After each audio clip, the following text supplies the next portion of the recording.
If I had to start over and buy a home in 2025 with less than perfect credit, no insider knowledge, and no massive savings, here's exactly what I'd do differently. Because the truth is, buying a home today is not the same as it was 5 or 10 years ago. The rules have changed, the market has changed, and the playbook that used to work doesn't always work now. So in this video, I'm breaking down the strategy I'd use, the mistakes I'd avoid, and the lessons I've learned from working with buyers all over the country. Whether you're buying your first home or just trying to do it smarter this time, this video is for you. The first thing I'd do differently, I'd start the process way earlier. Most people wait until they feel 100% ready emotionally, financially, logistically, before they even think about buying. But here's the problem with that.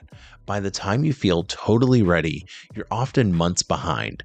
I'd start way earlier, even if I wasn't sure I'd buy right away. I'd talk to a lender early on, not to get locked into anything, but to see where I stand, what I'd qualify for, what my credit looks like, and what I need to do to improve. Because if there's something wrong on your credit report or you're close to qualifying for a better loan, you want to know that months ahead, not after you've already found your dream house. Same goes for getting familiar with what's out there. I'd start researching loan programs, eligibility maps, down payment assistance, all of it long before I thought I was ready to buy. Earlier you start, the more options you have, and the less likely you are to get rushed into something that doesn't fit. Next, I take the budget way more seriously than just what the lender says I can afford. Because the bank might say I can afford a $400,000 home, but that doesn't mean I want a $3,000 monthly payment for the next 30 years. I look at what I can actually spend each month.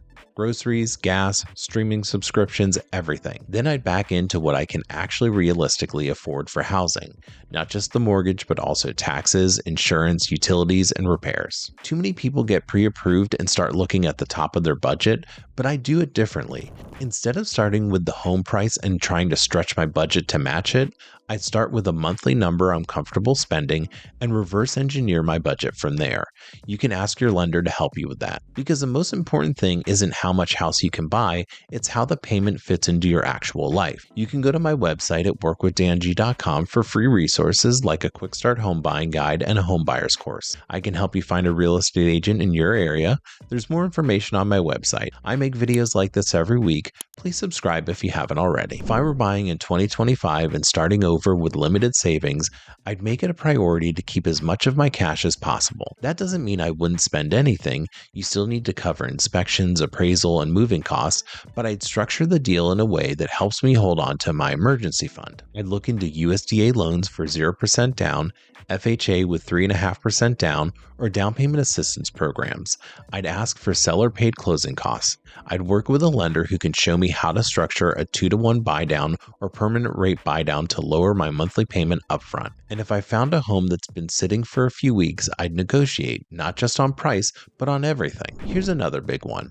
I'd be way more open-minded about what the right house actually looks like. In the past, I might have been concerned on aesthetics, granite counters, open floor plan, walk-in closets, but if I had to start over in 2025, I'd focus less on my dream home and more on long-term potential. I'd look at location, resale value.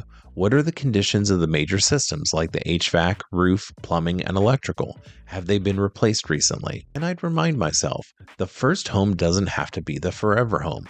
If it's safe, livable, and gets me into the market, I can always renovate later, refinance later, or trade up later. The right house is the one that works for your life and your budget, even if it doesn't check every single box on day one. I'd also be way pickier about who I work with, because not every lender understands government-backed loans or low down payment programs. Not every agent knows how to write an offer that gets accepted with FHA or USDA financing. I'd work with people who understand my situation and who have helped buyers like me before. People who don't push me into a loan that doesn't fit or tell me I can afford more than I should spend. Your team matters, and having the right people in your corner can be the difference between getting a home and getting overwhelmed. I'd remind myself that it isn't about winning the market today, it's about where I want to be in 5, 10, 15 years. Buying a home isn't a short-term win.